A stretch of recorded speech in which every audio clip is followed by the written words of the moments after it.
Hello and welcome everybody.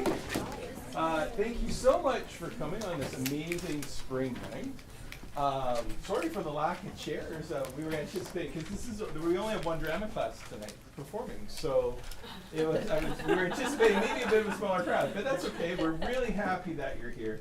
The kids are ecstatic that you are all here. Again, my name is Mr. Alexander. I teach drama, theater, and some English here at Oak Park. And what you're about to watch is kind of the drama program's midterm exam, as we like to call it. So far this term, we've been looking at things like how to arrange things on stage, the different parts of the stage, why do we stand here versus over there, memorizing lines, etc. And so the students have spent the first month and a half or so learning about these things, and now they're going to demonstrate them for you tonight. After the drama program comes on, we have our theater practicum kids coming up and doing some scenes for their program. The theater practicum course is a very practical course where I teach a lot of acting and things like that, but also behind the scenes work as well. So it's a very interesting course. That's one usually that occurs after school, and for those of us who may have seen it this year, those were the students performing Cyrano. So those are our play that we did this year. So yeah, if you have any questions about any of those programs, feel free to talk to one of the students or to myself. I'm happy to talk to you about any of those things. I think it's time to start. So I'm going to introduce our hosts for the evening, Matty and Julianne. Come on up.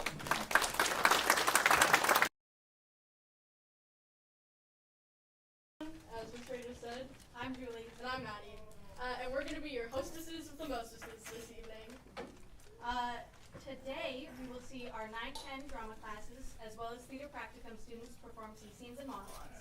So please make sure that your phones are on silent and no video or photography. If you want to watch it back, it'll be on the Oak Park YouTube channel. Since long before theater was shared with the world, Indigenous people have been expressing themselves through song, dance, and storytelling.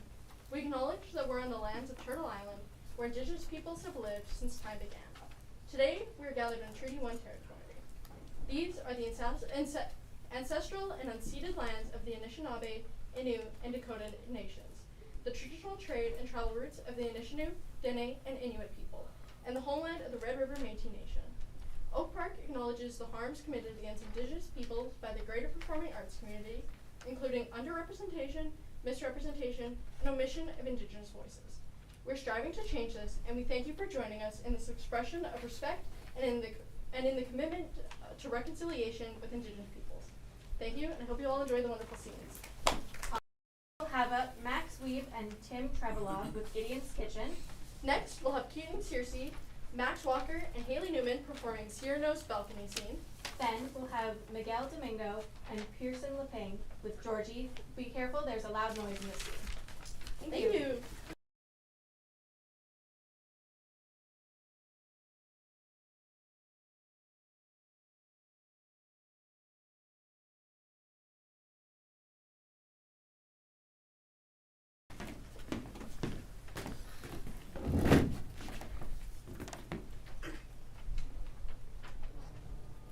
And welcome back to Gideon's Kitchen.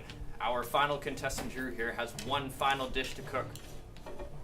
As you may know, or if you are new here, Drew has one dish to cook to impress the judge. Unfortunately, though, Drew is running low on time. You know that Drew does have his special ingredient that he adds to every dish right at the end. I would say that has been carrying him through this competition. I'm not entirely sure what he's cooking, but it looks awful. Really delicious. Just fixing up the final things here. Right now would be an absolutely terrible time to drop something. Oh, god damn it! That's an FDA violation. Tim, you've got 10 seconds left. I mean Drew.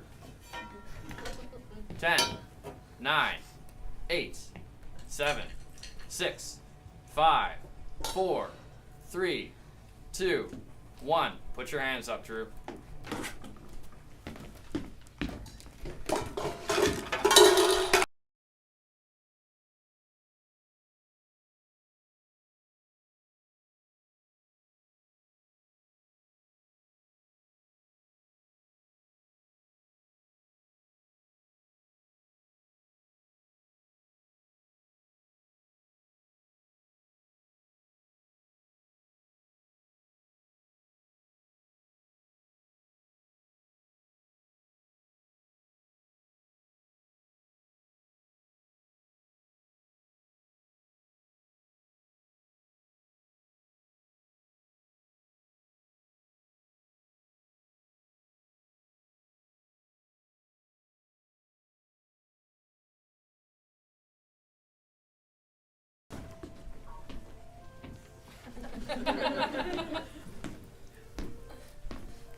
Drew, come forward. Yes, chef. This is a chicken quiche with cremini mushrooms, baby spinach, and feta cheese.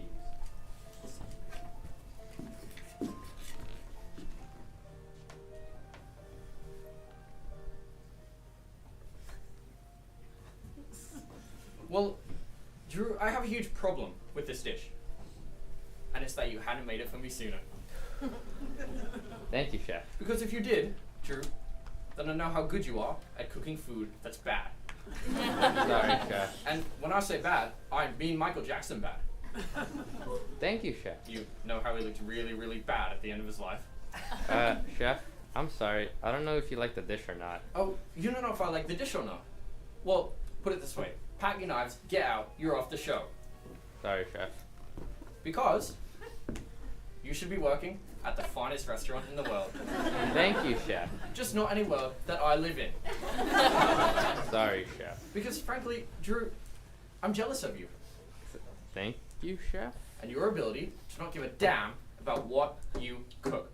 This is not fit for human consumption. No, this should be eaten by a higher life form. With a more complex palate, but also an altruistic drive to save humanity from dishes like this. Joking. Not! You deserve to die! So you'll never have to endure a life in which you will never exceed what you have achieved here today. Thank you, chef. In conclusion,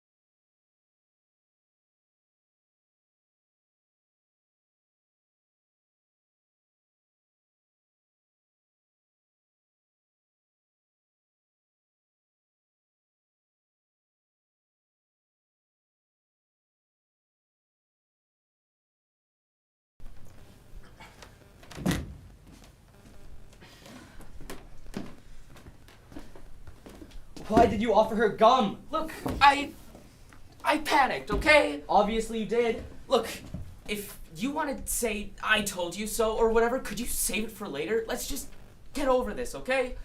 Fine. Do you want some gum? Seriously? If this is seriously going to be the attitude, if you're not going... Sorry. Oh, sorry. Look, I need to go talk to her. I need to smooth things over with her. Are you sure? Yes. We need to go talk to her. We. Yes, you can't bail on me now. Okay. So what's the plan? Nah, I got nothing. Fortune favors the bold. What? That's the spirit.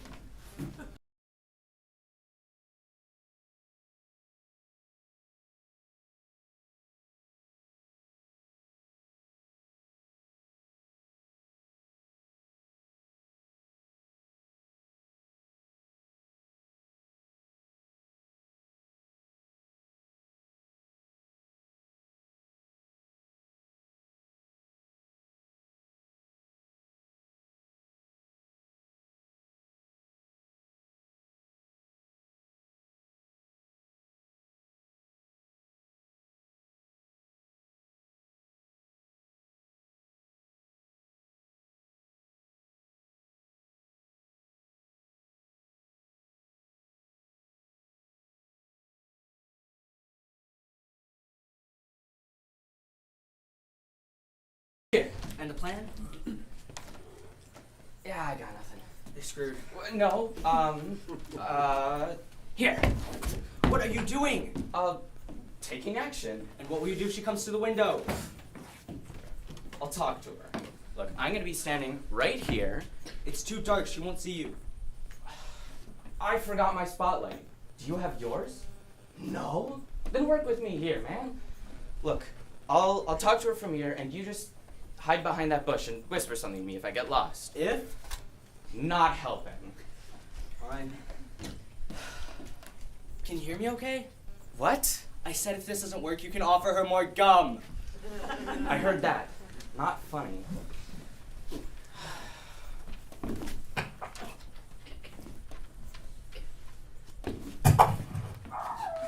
She has a dog?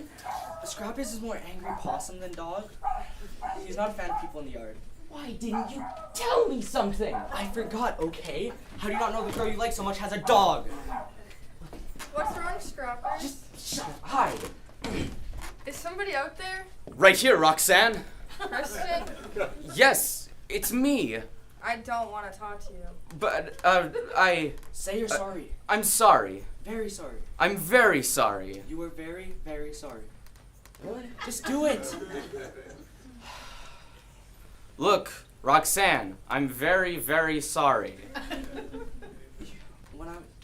You get tongue-tied when you're around someone who means so much to you.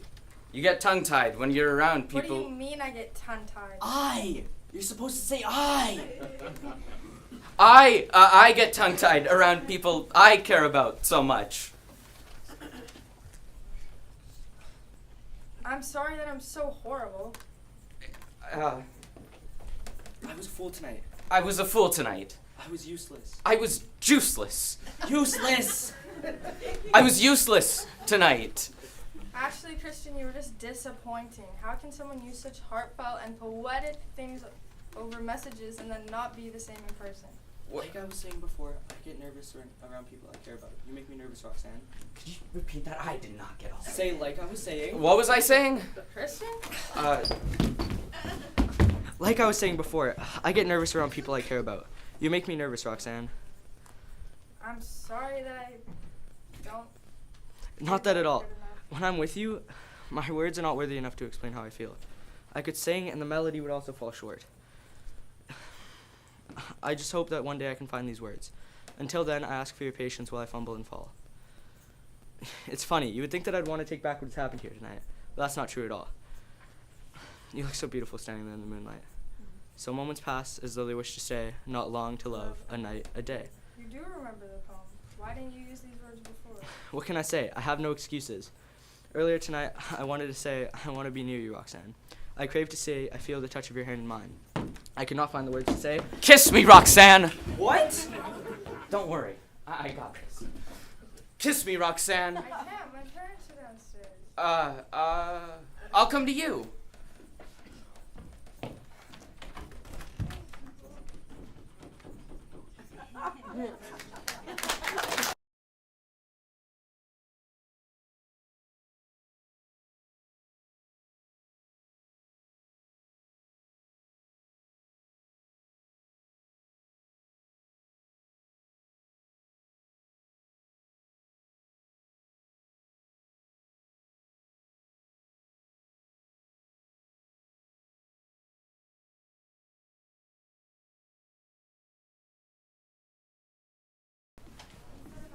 Where's my boat?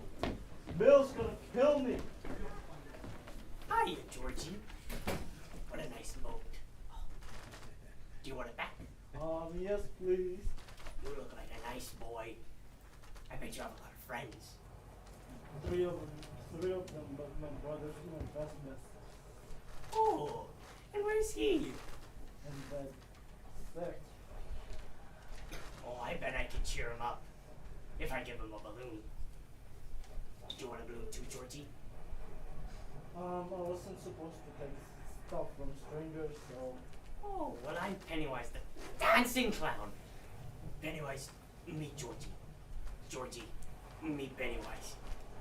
Now we aren't strangers, are we? what are you doing down the sewer? Oh, the storm blew me away. Blew the whole circus away. Can you smell the circus, Georgie? Yeah. There's peanuts, cotton candy, hot dogs, and Popcorn? popcorn! Is that your favorite? Oh, mine too! Because you go pop, pop, pop, pop, pop, pop, pop. Should we go now? Oh! Without your boat? You don't want to lose it, Georgie. Bill's gonna kill you. Here. Take it. Take it, Georgie.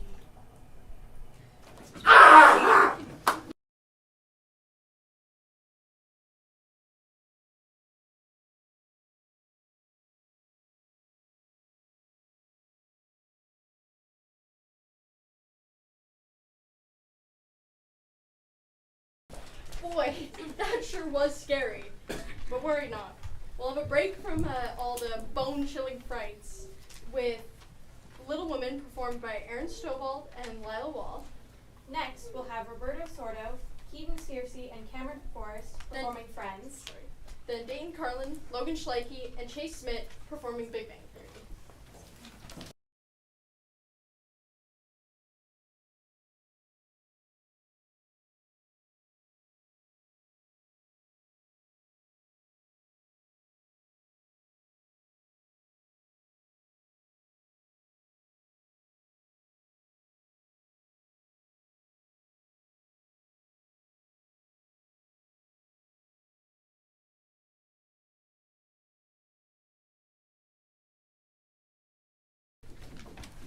Getting married, maybe off to Europe.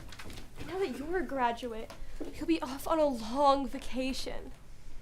I'm not good like Beth, so I'm angry and restless. You don't have to stay here. Why? Should we run off and join a pirate ship? No. Teddy? Please don't. It's no use, Joe. We have to have it out. No. No, we don't. I've loved you ever since I've known you, Joe. I couldn't help it, and you've been so good to me. And I've tried to show you, but you wouldn't listen. So I'm going to make you hear and give me an answer, because I can't go on like this. I wanted to save you from this. I thought you'd understand. And I've given up billiards and everything you didn't like, and never complained for I figured you'd love me, Joe, though I'm not half good enough. Yes, you are. You're a great deal too good for me. And I'm so grateful to you, and I'm so proud of you. But I can't love you in the way you want me to. I don't know why. You can't? No, I can't. And it would be a lie to say I do when I don't. Look, sorry, Teddy, I'm so sorry. I'm so desperately sorry, but I can't help it. I can't love anyone else, Joe. I only love you. It would be a disaster if we married. It wouldn't be a disaster. We would be miserable. We both have such quick tempers. But if you loved me, Joe, I would be a perfect saint. I can't! I've tried it, and I failed. And I can't. Everyone expects it. Grandpa and your family. Joe, say you will, and let's be happy. I cannot say yes truly, so I am not going to say it at all. Look, Teddy, you'll see that I'm right eventually, and you'll thank me for it someday. I'd rather hang myself than realize this, Joe. Teddy! I'd rather be dead! Don't say that! Teddy, listen. You'll find some lovely and accomplished girl who will love and adore you and make a fine mistress for your fine home.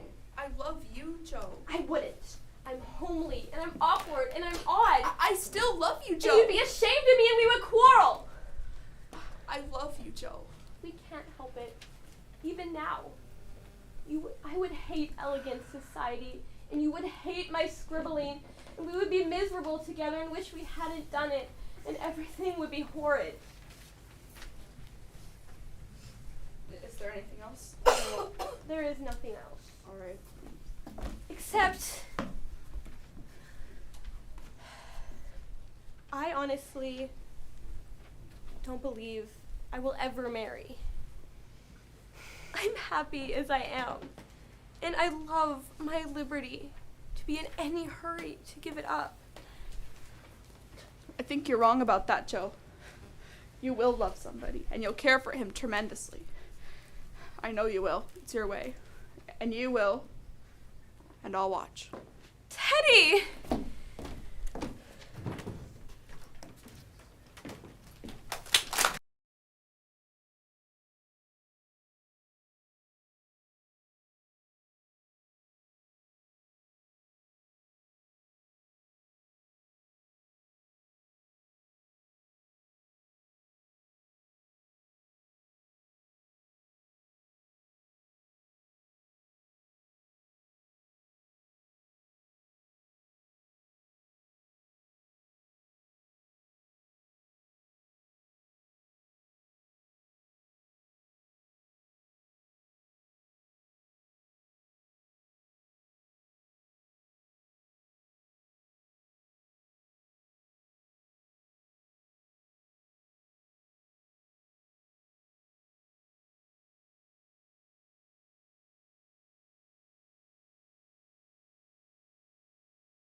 I'll do.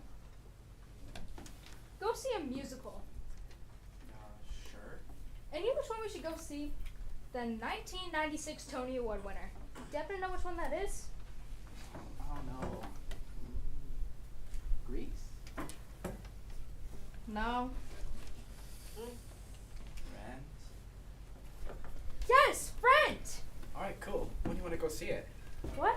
Oh no, I'm sorry, I can't. I'm pretty busy. Shopping for girls is so hard. Yes, it is. And no frills. What'd you get her?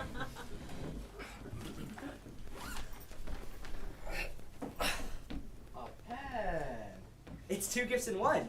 It's a pen, but it's also a clock. Huh? No, you can't give her that. Why not? Well, because she's 9/11, and it's not the 7th night of Hanukkah. Okay, well, honey, what I think he means by that is, well, that is a very thoughtful gift. Maybe it's just not something a boyfriend gives. Of course it is. She can use it when she's at work. She writes with it, right? And then she flips it over, and boom. It's a clock. She knows it's her time to go see her boyfriend. Okay, alright. What did you get for Angelina Becky over her birthday? She didn't have a boyfriend, or she didn't have a birthday when I was with her. For 3 years?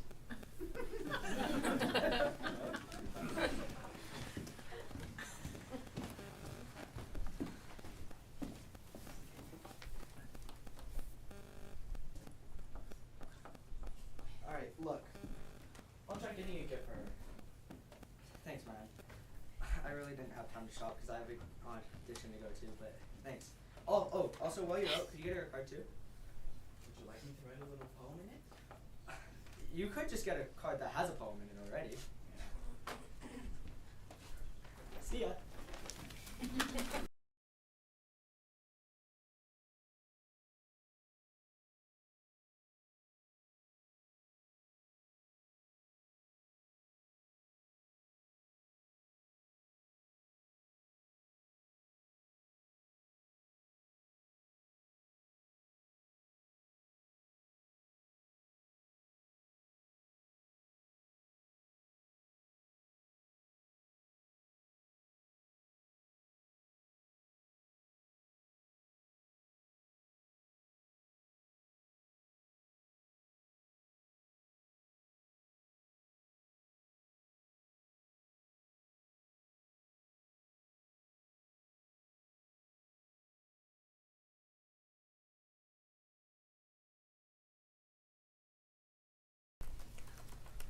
Look, I know guys don't want to do this, but we have no choice. So you can either bitch and whine, or we can just get it over with. I got mine. I got the B word. Yeah, well, it's in our contract to serve on a university committee, and frankly, this is one I believe in. Okay, here we go. Encouraging more women to pursue a career in the sciences. Come on, if I was any good at convincing women to do stuff, I wouldn't have spent so much of my 20s in the shower. If you ask me, this whole thing's a waste of our time. Helping women? Why? Helping anyone. People should take care of themselves. Like yesterday, when you made me drive you to the dry cleaners, the pharmacy, and the post office. I'm not saying people can't use tools. Even an otter picks up a rock when he wants a clam. So you're saying it's not worthwhile to get more women into science? I think that's incredibly sexist of you. I believe in a gender-blind society, like in Star Trek, where women and men of all races and creeds work side by side as equals. Like when they were advanced enough to invent an interstellar warp drive, but a black lady still had the space phone. Oh, I did spend a lot of my shower time with Lieutenant Ura. Howard's disturbing recollections aside, I don't appreciate being forced to do banal work. Yes, I know, you're too smart for this. Exactly. It's like asking the Human Torch to heat up your frozen burrito.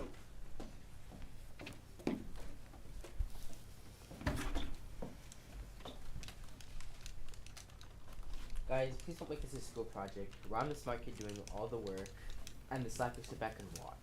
We're not. This time, you're the smart kid doing all the work, as the even smarter kids sit back and watch. So you think I'm one of the smarter kids? No. Your tool I was using to prove my point.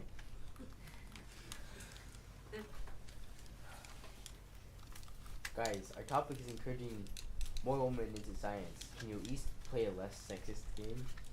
How is it sexist? My character wields a battle axe as well as any man. Not to mention she has the manly glands to nurse a family of 30. Mother, warrior princess, franchise owner. I hear glass ceiling shattering all over town. Sheldon, you're always saying how much smarter you are than me. Spend 5 seconds and come up with an idea on how to get more women into science. All your ideas address the issue at a university level. By then it's too late. You need an outreach program that targets girls at the middle school level to set them on an academic track towards the hard sciences. That's good. Why didn't I think of that? Some people are rocks, some people are otters. I wonder if there's a way we could give the idea a try run. I could call my old middle school, see if we can talk to some of the female students. That's great. Try and set up something for us, the three of us, to go over there. Oh, hold on. Although I'm comfortable speaking about the sciences, I'm not sure I know how to spark the interest of school children. Better Google it. What exactly are you looking up? How do I get 12-year-old girls excited? No!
Dang, those were frosting good. Next, we have some great performances. We'll have Riley Ferguson, Rowan Hostler, and Kenzie Corrigan with Digimon. Then we'll have Brooklyn Pickering and Claire Tanon on performing Sleepover. Then we have Connor Gibson and Jesse Menick performing Afterlife.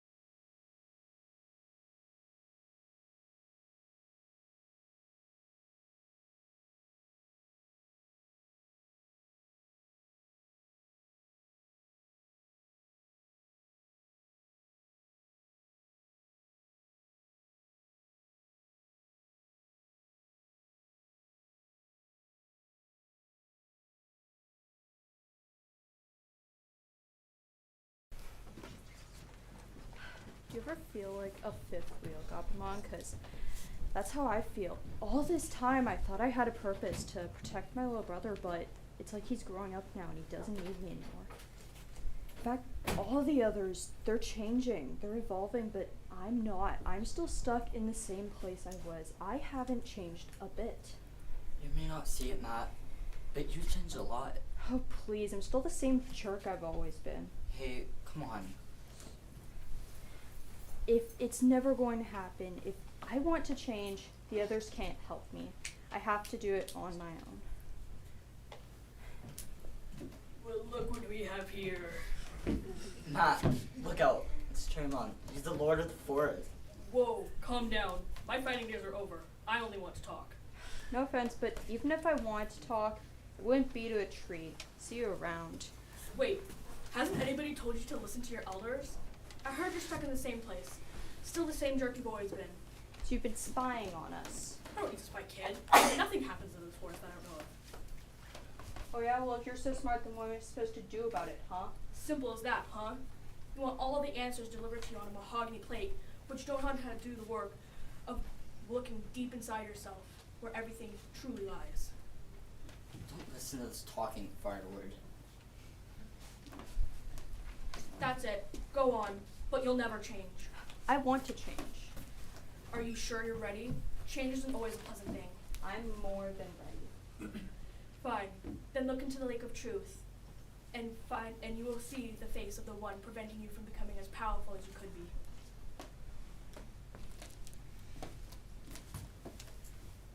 Ty? Nice try, but you're gonna have to try a little harder than that, because Ty's my friend, and there is no way I'm fighting him. I had nothing to do with it. The lake of truth shows what's only in the heart, hence the name. Oh yeah? Well, it's really off this time. It's about time you face the truth. Ty is the leader, right? Everywhere he goes, you all follow, but in your heart you resent him for that. Don't be ashamed of that resentment. Embrace it, for in that anger lies your strength. Defeat Ty and show him that you're his equal, or even better. Don't listen to him. He's trying to cause trouble. He's trying to put things inside your mind. Ty's your friend. Remember? Yeah, right. Ty's my friend, and friends don't fight each other. Ha! Friend, you don't even believe in such a thing. What? That's a lie. Friends, loyalties, comrades, they're all nice words, but they're just that. Words. That's not true, is it? I don't know. That's enough moping around, kid. If you want to change, you'll have to defeat your rival. Whatever you do, do it. You have to listen to what your conscience is telling you. But what if I make the wrong decision? I believe that whatever decision you make would be the right one.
Awake?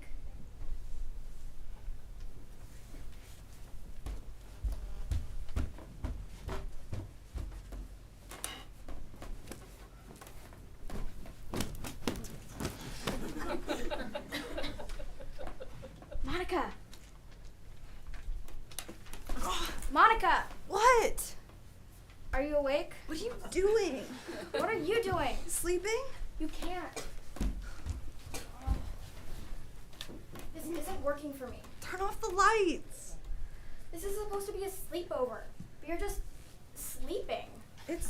What time is it? 4, and we should be up, talking about guys, dyeing each other's hair purple, and text messaging our other friends, telling them what an amazing time we're having. Sleepover. Sleep. It has nothing to do with sleep. If you wanted to sleep, you should have stayed at home. What's wrong with you? Me? Did we cross into an alternate dimension where up is down? What time is it, did you say? 4. Everyone's asleep at 4. Not at a sleepover. By 4, we should be confiding our deepest, darkest secrets. Secrets so secret, we have to swear on the grave of an A-list celebrity never to tell.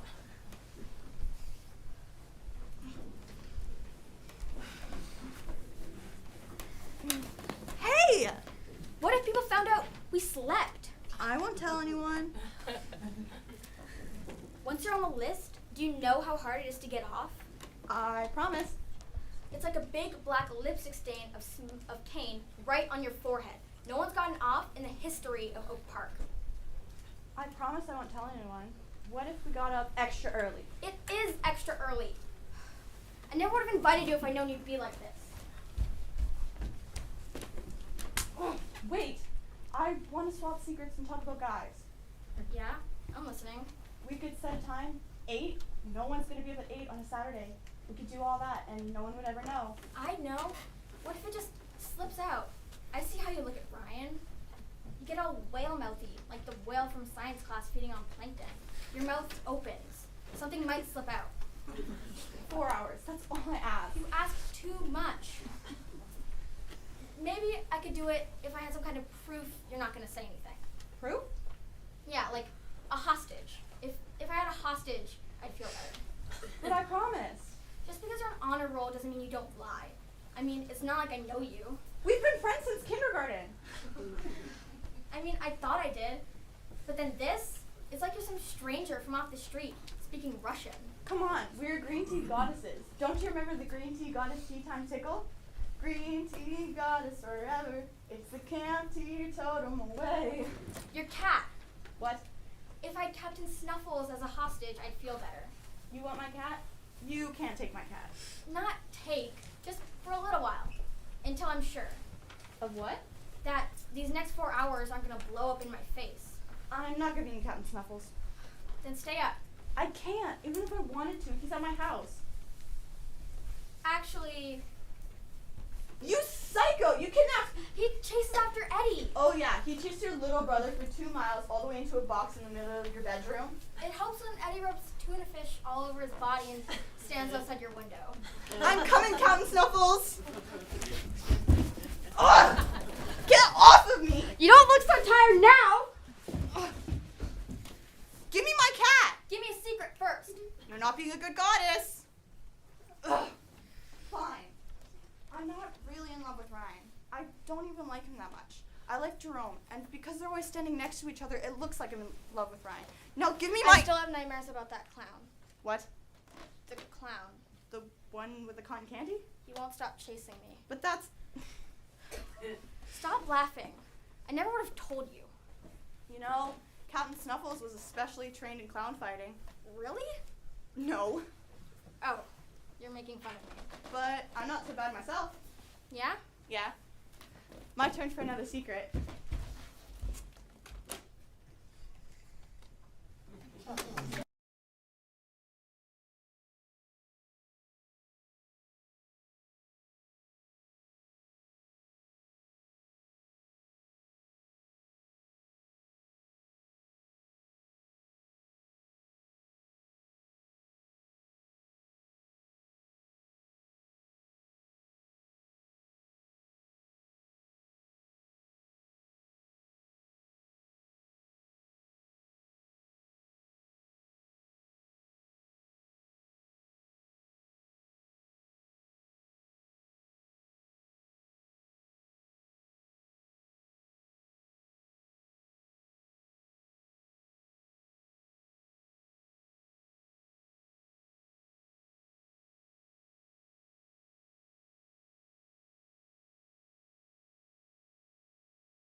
You're dead, Jesse. I'm sorry. And now you're processing. What does that mean? Well, before the next step, we bring you here for any questions you have about your life or the universe. Any question will give an answer. Any question. And this isn't some sort of genie philosophical situation where you're going to twist the answers into some sort of lesson. Nope, straight answers. You have a minute. When does time start? It already has. So there's time in the afterlife. Here there is, yes. So there's an afterlife. 50 seconds. Are aliens real? Yes. Did they crash in Roswell? No. Did my dad love me? Yes. How many pounds of hair did I grow in my life? 85 pounds. How many pools of pee did I fill? 0.8% of one Olympic-sized pool. That's it? That's actually a huge amount. Is my grandfather here somewhere? No. Do I have a chance of hooking up with a celebrity of any kind? Yeah. Who? Ariana Huffington. Who killed JFK? It was a Secret Service agent in the car in front of JFK. He hears shots from the book depository and turns to fire towards Oswald, and he gets JFK through the head. What's the craziest thing that's ever happened in the universe? David Blaine. The tree falls. Yes. Was moon landing a hoax? No. Should I have gone to law school? Yes. when I was little, there was this bowl of corn pops, and there was one that was like next to it. Yeah, it was bird poop. It was bird poop. You ate bird poop, yeah. I knew it. Did my girlfriend cheat on me? No. Does she know I cheated on her? She does. Am I going to hell for that? Yeah. What? What? I'm going to hell for cheating? Among other things. Like what? Jaywalking, you had impure thoughts, you cussed a few times. When you're in hell, is there a way to get out? No, 15 seconds. Are there other dimensions? Yes. Did I live a good life? Yeah, middle of the road, like a 4 out of 10. What's the smartest question I could ask in this situation? It's that one. God. Did I have a soulmate? Yeah, her name was Heather. She was from Denver. You guys never met. Yeah, it was like a Black Angus steakhouse. You guys had back-to-back booths, just neither of you turned around. Who are you? I am Santa Claus. Really? No, not really. So you lie? No, I was making a joke. I'm allowed to make jokes from time to time. Do you lie about anything else? No. Am I actually dead? Okay, no. How dare you cheat on me! That's right. You're on an episode of Performative, the show where we catch real life cheaters with fake afterlife confessions. We drugged you, dressed you, dragged you into this park, built a box around you, and interviewed you, all to find out the truth. The truth that you're a cheater. Tune in next time for more Performative.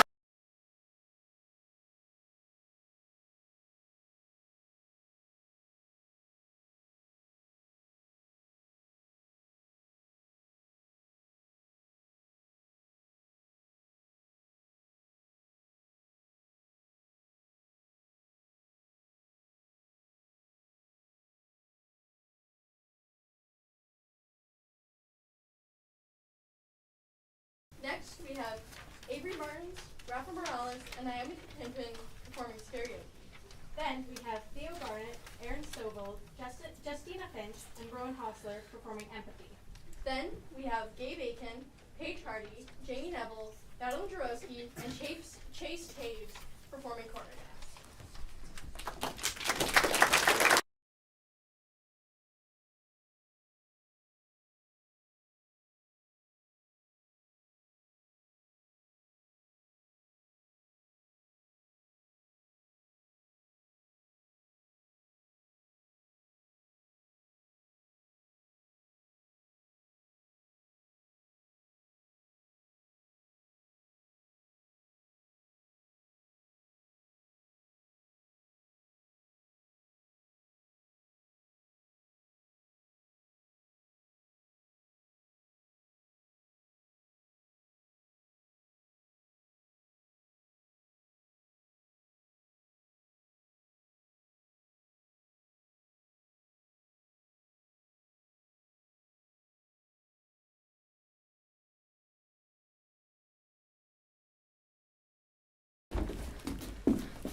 Everything hurts. Grunkle Stan, that was amazing. Are you alright? I mean, at least now you can't deny that magic exists anymore, right? Kid, I've always known. Wait, what are you talking about? I'm not an idiot, Dipper. Of course this town is weird. And the one thing I know about that weirdness is that it's dangerous. I've lied to try to protect you from it. Try to keep you away from it. It looks like I didn't lie well enough. What do we do? What do we do? Well, usually the journal would help us, but there isn't anything in here about defeating zombies. It's hopeless. Wait. That text is good. In the moonlight. All this time, I thought I knew all the journal's secrets, but it turns out they're written in some kind of invisible ink. Invisible ink? Ah! Here it is. Zombies have a weakness. Previously thought to be invincible, their skulls can be shattered by a perfect three-part harmony. Three-part harmony? How could we create that? I have a naturally high-pitched scream. I can make noises with my body, sometimes intentionally. Boys. I think we're missing the obvious solution here. You just had that lying around? Yeah. Hello, is this thing on? Ladies and gentlemen, my name is Mabel, this is Reaper and Stan, and together we're the Love Patrol Alpha. Never agreed to that name. Hit it! Mabel, our lives may not be worth this. Friday night, we're gonna party till dawn. Don't worry, Daddy. I've got my favorite dress on. This is stupid. Going to the party, the boys are looking our way. We just keep dancing, we don't care what they say. And all the boys are getting up in our face. Guys, we have to sing together, otherwise it won't work. Boys are a bore. Let's show him the door. We're taking over the dance floor. Oh, girls do what we like. Oh, we're taking over tonight. Oh, girls do what we like. Oh, we're taking over tonight. We're queens of the disco. Oh, girls do what we like. Oh, we're taking over tonight. Taking over tonight. Deal with it, zombie idiots! Spines!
I think you should go to the principal's office.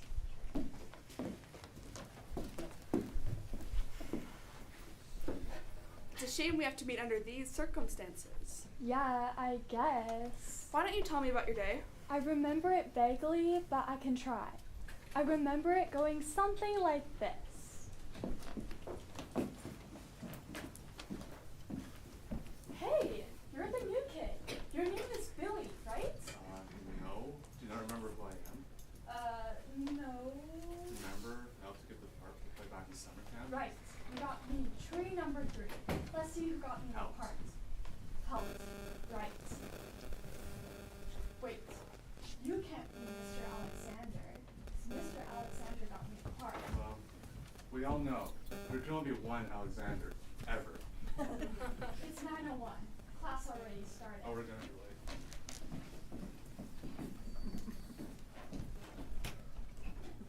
You two are late. Go take your seats and open your books to chapter 5. But it's... No talking, you're late enough already. Now open your books.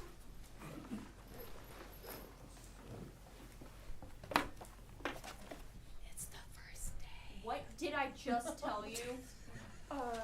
Take a seat. Well, yes I did, but what else did I just say? Well, yes I did. Outside now.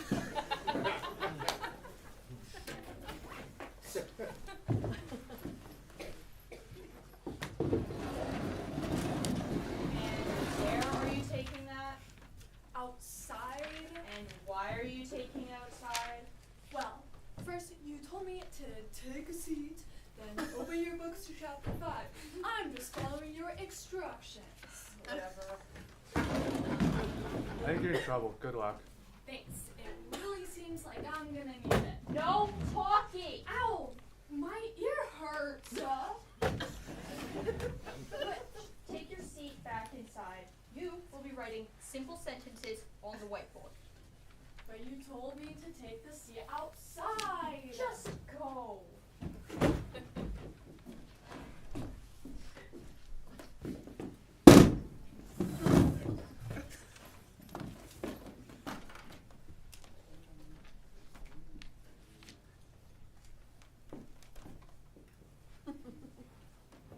Yes. I think you need a coffee. Thanks, that would be great.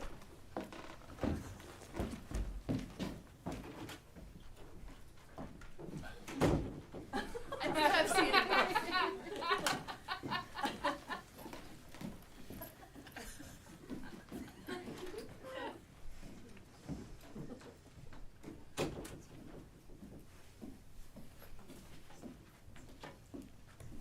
I don't think you were being very fair to your teacher, were you?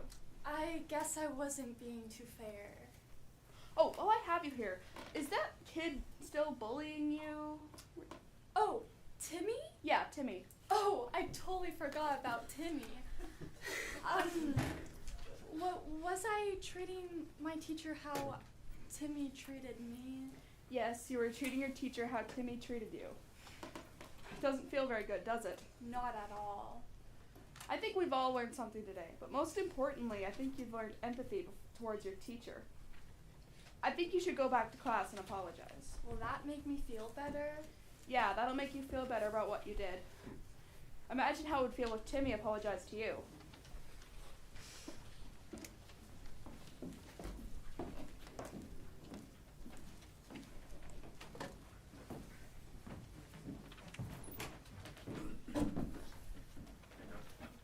This better not be the instant coffee from the teacher's lounge. This is actually really good. How'd you make it? Well, everyone has their secret recipes, even family secret recipes. I just put a little instant coffee in there, a little bit of hot water, just like the instructions told me. Welcome back. I am so sorry of how I treated you. I realized that I was treating you how Timmy treated me. I forgive you. This is really good coffee. You know what, class? How about we take our silent reading outside today? But first, I have to know, what brand of coffee is this? I don't know. I got it from the teacher's lounge. Looks like the cheapest coffee I've ever seen. It's like we got off the street or something.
Hey, Lacey, mind if I put this up in your window? Ooh, talent show. What's that about? How can I describe it? It's the thing where people show their, what do you call it? Talent. I have a handle on the concept, you goof. Yeah, I'll put it up. Let me know if there's anything else I can do. Done. You can be the judge.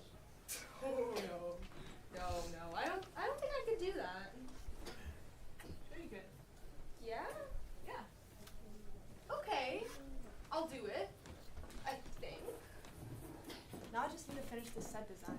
I'm thinking something shiny, bright colors, red, green, flashing lights. So, old Christmas decorations? Yeah. Alright, you deck the halls, but don't expect me to sing any Yuletide carols. Okay.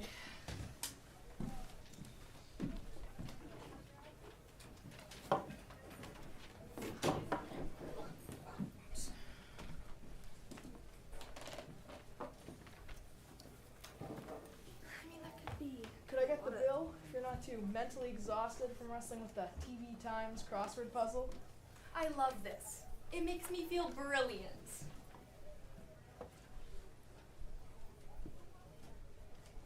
Blank dream of Jeannie. One letter. Wish me luck. A dream of Jeannie? You dream of Jeannie?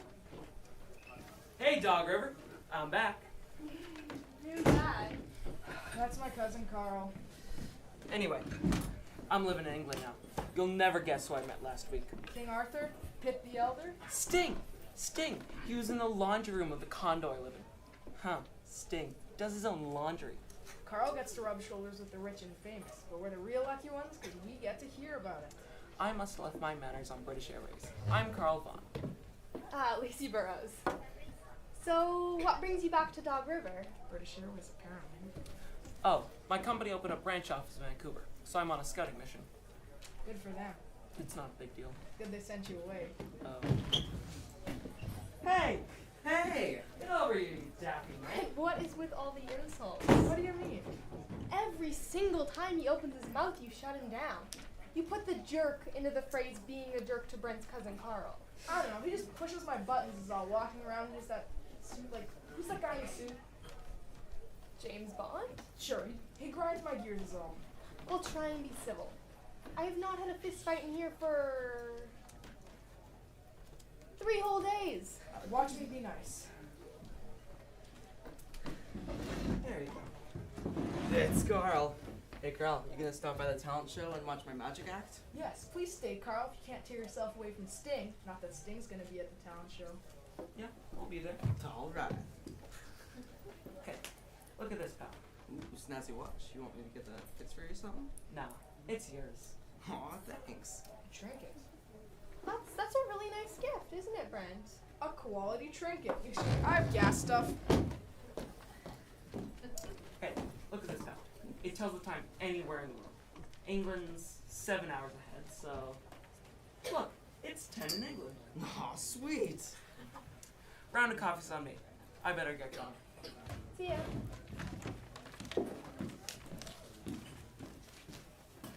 Wait, you can turn any watch back 7 hours.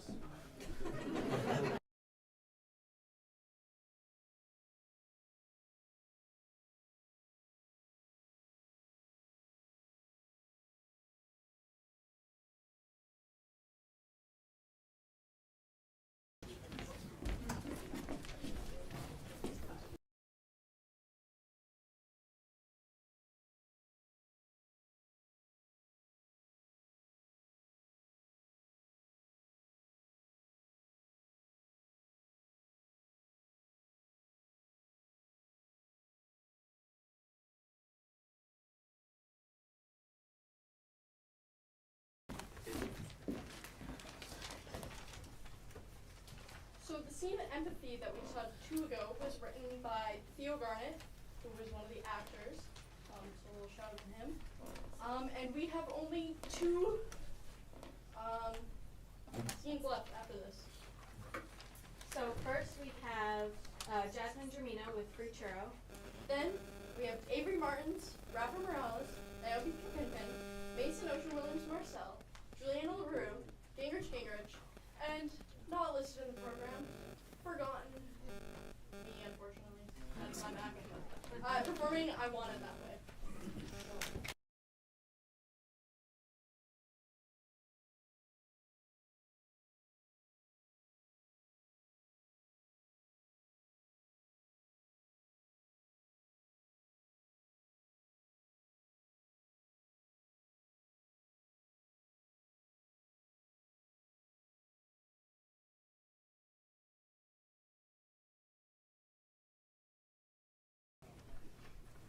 So, a Jack-in-the-Box on the way here, and the girl behind the counter said, "Hiya!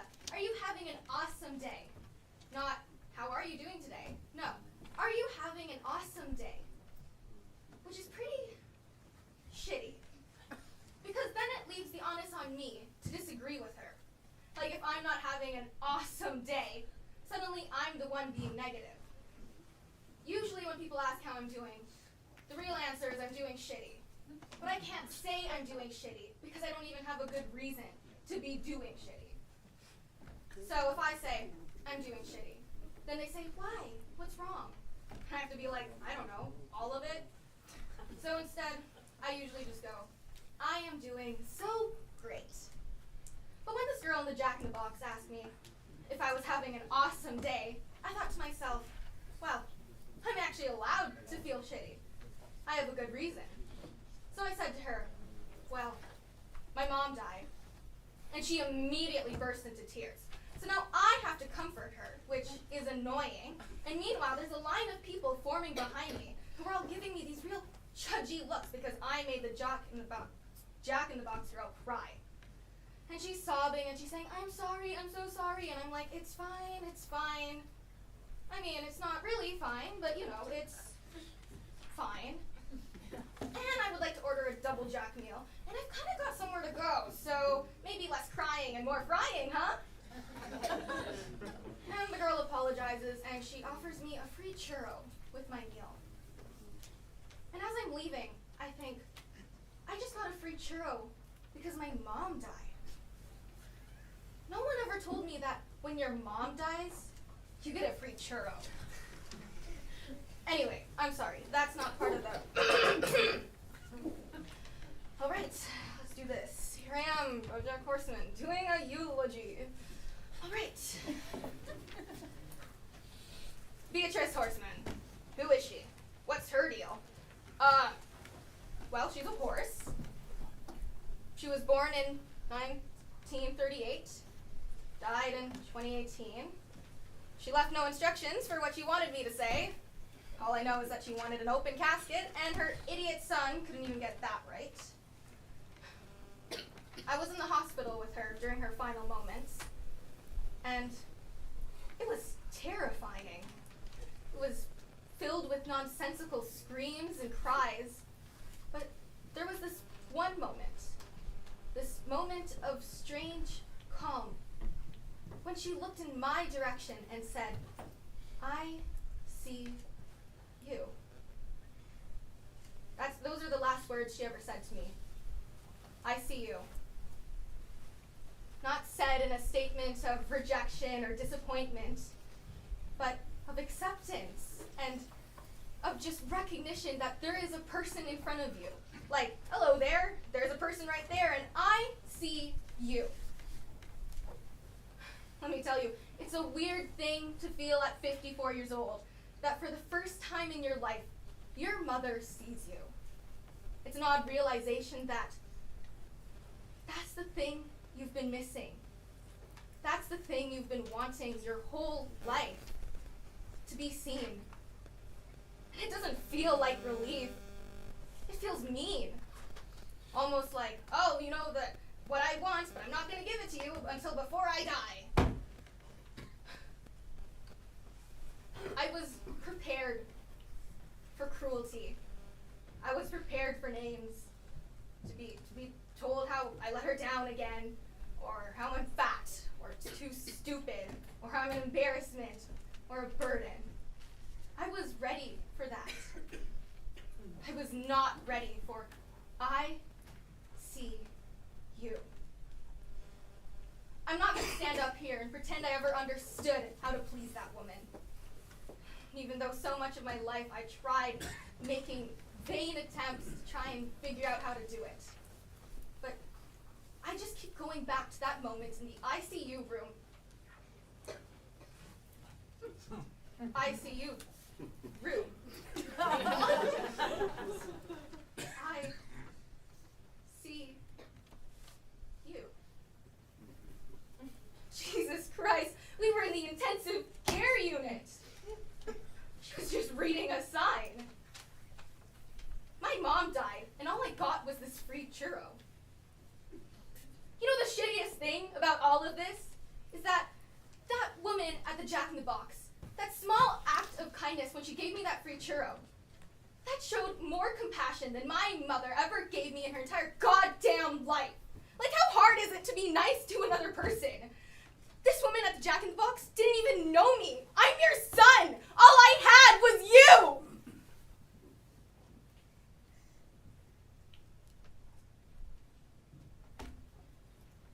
I have this friend. And right around when I first met her, her dad died. A few months later, she told me that she didn't understand why she was still upset because she never even liked her old man.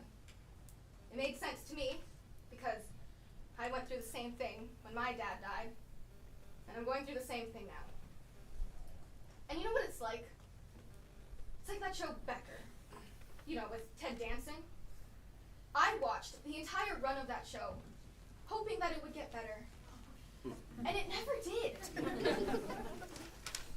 It had all the right pieces, but it couldn't fit together. And when it got canceled, I was really bummed out.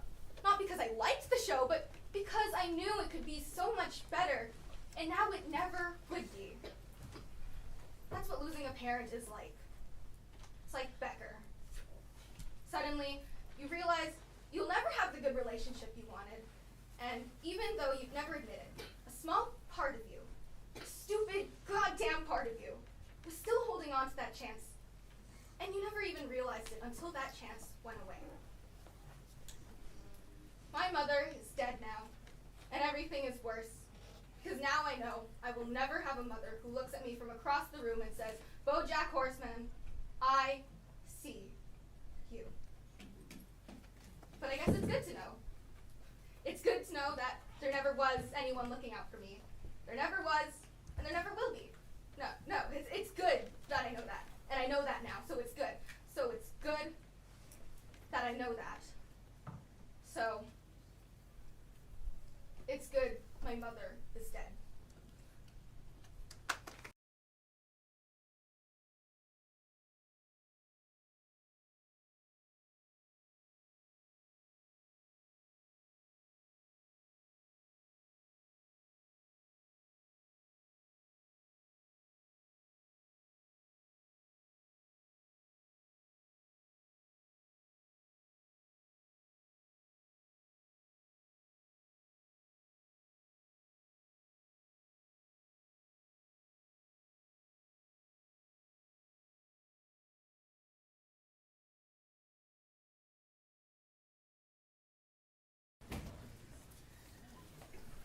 So, you recognize any of these guys?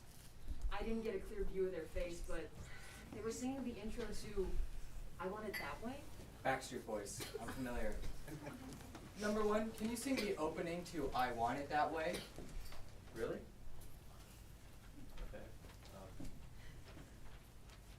You are my fire. Number two, keep it going. My one desire. Number three. Believe when I say. Number four. I want it that way. Tell me why Ain't nothing but a heartache. Tell me why Ain't nothing but a mistake. Now number five. I never want to hear you say, Woo! I want it that way. Literal chills, guys. Literal chills. It was number 5. Number 5 killed my brother. Oh, God, I forgot about that.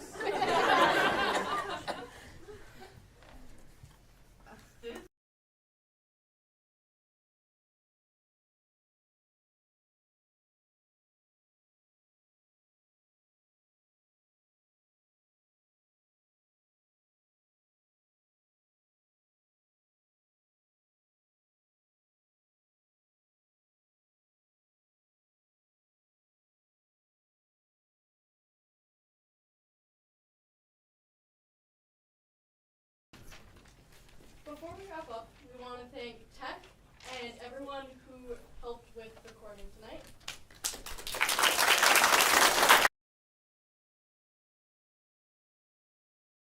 I'd also like to thank all the actors who did a phenomenal job.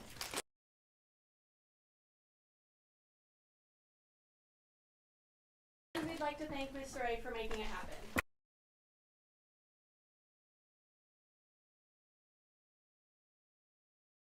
Before we go, just a little self-plug. The student-directed shows are happening June 4th to 7th, where you can come watch a super fun zombie show. So, Yeah. I'll be right here. Yeah, in the theater.